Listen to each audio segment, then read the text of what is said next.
سلام.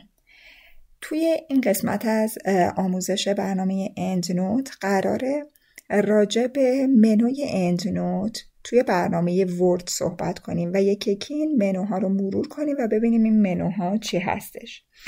بهتون گفتم وقتی که برنامه اندنوت رو نصب میکنین یه تب روی ورد اضافه میشه که این تب اندنوت هستش.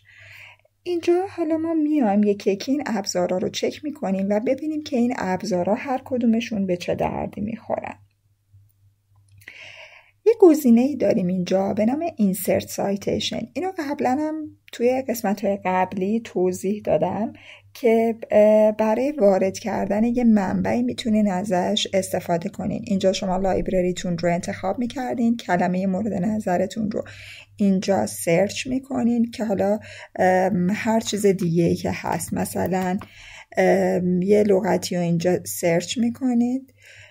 این لغت توی هر کدوم از رفرنس هایی که توی لایبرریتون باشه و اینجا نوشته شده براتون اون رفرنس ها رو میاره. این رو انتخاب میکنین، گزینه اینسرت رو میزنین و براتون وارد جایی میکنه که کرسر موستون داشت چشمک میزد. ببینید اینجا الان این وارد شد که حالا من پاکش میکنم این رو. گزینه بعدی اینجا یه گزینه است، همینطور که میبینید نوشته Go to EndNote. وقتی شما این گزینه Go to EndNote رو میزنین خود به خود برنامه EndNote براتون باز میشه و شما رو هدایت میکنه به برنامه EndNote.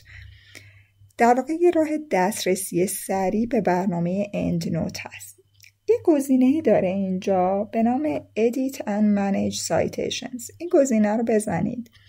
وقتی که این گزینه رو میزنید تمام رفرنس هایی که توی متن آوردین رو اینجا بهتون نشون میده.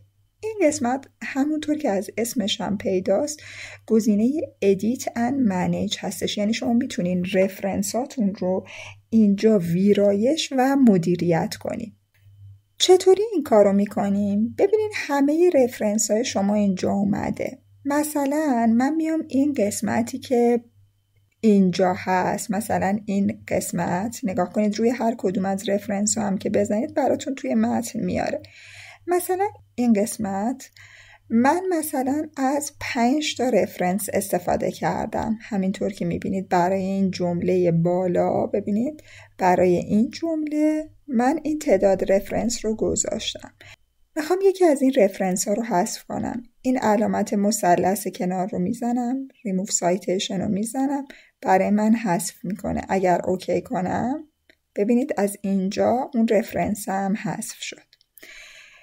یه مسئله‌ای که داره، حالا من اینجا براتون توضیح میدم. ببینید یه وقتایی هست که شما یه متنی رو نوشتین، رفرنس رو اومدین این آخر نوشتین. یه قسمت دیگه‌ای که توی این Edit and Manage Citation خیلی به درد میخوره و خیلی به کار میاد، شما یه زمانی هستش که میخواید جمله رو با اسم مؤلف شروع کنین و به اون مؤلف ارجاع بدین. مثلا توی انگلیسی می‌نویسین که مهدی زاده et al demonstrated that، یعنی که مثلا توی فارسی هم دیدین ما میگیم که مثلا مهدی زاده و همکاران به این نتیجه رسیدند که اینطوری. خب الان من اینجا میخوام این رو انجام بدم. می‌نویسم اختر et al. خب و این رفرنس رو میخوام اینجا بذارم دیگه. شما وقتی که این کارو میکنین، وقتی که این رفرنس رو میذارید اینجا، دیگه لازم نیستش که این آخر این رفرنس رو بیارید. میدونید دیگه، فقط همین اول رفرنستون رو میارید. ببینید مثلا من اینجا میخوام این رو الان انجامش بدم. مثلا من می‌نویسم اختر et al.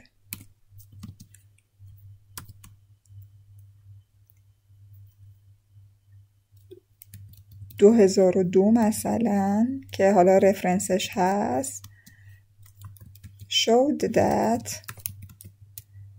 حالا مثلا ادامه جمله. حالا کاری نداریم ادامه جمله چیه، یعنی اختر و همکاران نشون دادن که اینطوری. خب ببینیم من اگر این رو بیام از اینجا حذف کنم رفرنسم کامل حذف میشه، ولی حالا اینجا میتونم یه کاری بکنم، میتونم رفرنس رو اینجا بیارم. خب رفرنستون رو تفاوتش چیه؟ ببینید اینجا این رفرنس رو از این آخر حذف میکنید. وقتی رفرنس از این آخر حذف میشه قطعا از اینجا از توی لیست رفرنس هاتون هم حذف میشه. ببینید لیست رفرنس ها از اینجا شروع میشه و حذف شده. به جاش چیکار میکنید؟ به جاش رفرنس رو اینجا وارد باید بکنیم. کرسرمون رو میذاریم اینجا، از توی اند نوت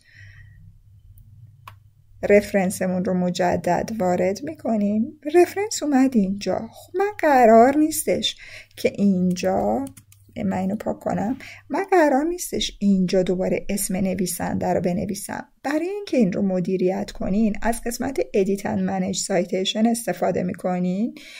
ببینید وقتی که روی رفرنستون باشین اینجا خودش آبی میکنه. خب اینجا یه بخشی داره که روی هر رفرنسی که کلیک کنید این پایین اگر این گزینه رفرنس رو بزنید اینجا بهتون نشون میده اون رفرنس رو کامل. خب من قراره این رو ادیت کنم.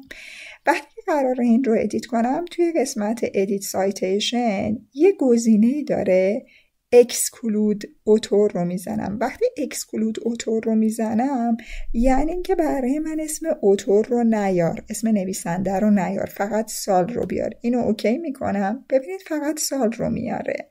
این سال سایتیشن میخوره و این پایین رفرنس من سر جاش هست و همینطور که میبینید این درست شد. الان اختر و همکاران سال 2002 نشون دادن که به این ترتیب. اینجوری شما میتونید رفرنستون رو در واقع مدیریت کنید.